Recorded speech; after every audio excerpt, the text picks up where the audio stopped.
নমস্কার, সবাই ভালোই আছেন আশা করব। আজকে যাচ্ছি বর্ধমান থেকে তারকেশ্বর মন্দিরে।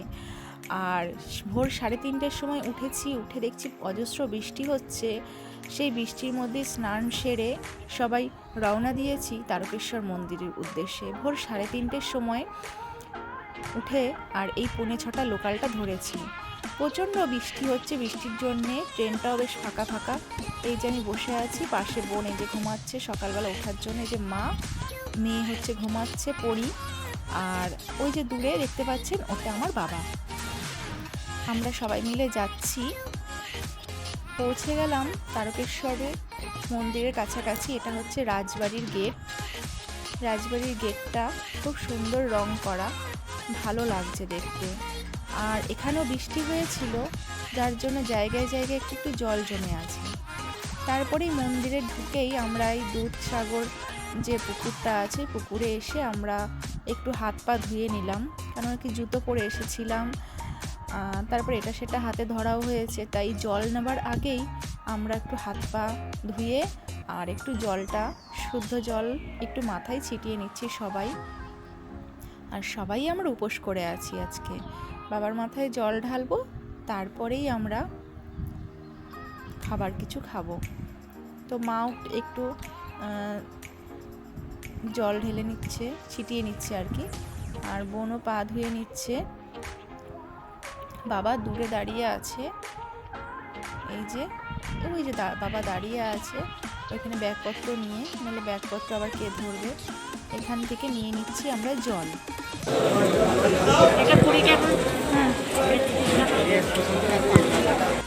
সবাই দেখে নিলেন দাম। আমরা এই ছোট ছোট ভাঁড়গুলোই নিলাম সবাই মিলে। তারপরে আমরা বাবার উদ্দেশ্যে রওনা দেব। আর উনি একটু দুধ আর গঙ্গা জল রেখেছেন ওনার হাতের যে ভাঁড়টাতে, সেখান থেকে একটু একটু করে সব ভাঁড় কটাতেই ঢেলে দিলেন।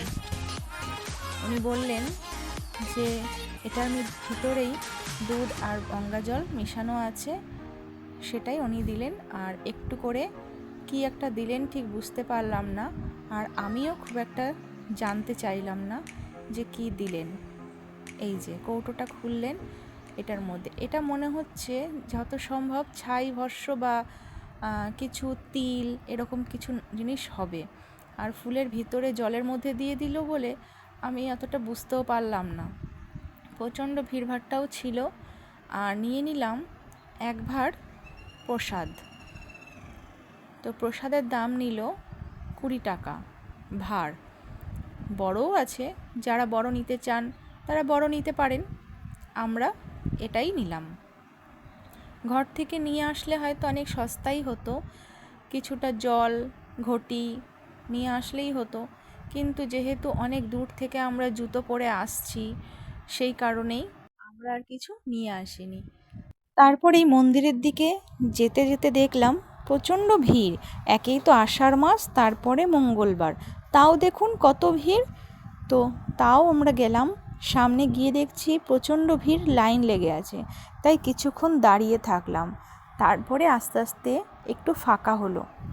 আশেপাশে দেখতে পেলাম অনেক ভক্তরা ডন্ডি কাটছে, ডন্ডি কেটে তাদের মানত সম্পন্ন করছে।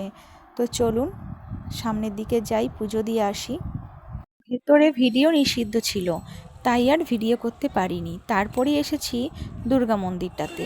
এখানেও সব দেখছি ভোলে বাবা সেজে সবাই পয়সা আদায় করছে। তো আমার বাবাও দিল, আমিও দিলাম, আমার মেয়েও দিল। সবাই দিয়ে ওদেরকেই সন্তুষ্ট করলাম। মা আর বোন দুজন মিলে মা দুর্গার পুজো দেখছে, আর আমরা এখানে দাঁড়িয়ে আছি। তো বাবার পুজো সম্পন্ন হয়ে গেছে, আমরা এবারে বাড়ির উদ্দেশ্যে রওনা দিচ্ছি। ভিডিওটি কেমন লাগলো তা কমেন্ট করে জানাবেন। ভালো লাগলে একটা লাইক করে দেবেন, আর আমার ভিডিও দেখতে হলে আমার চ্যানেলটিকে সাবস্ক্রাইব করে দেবেন। টাটা।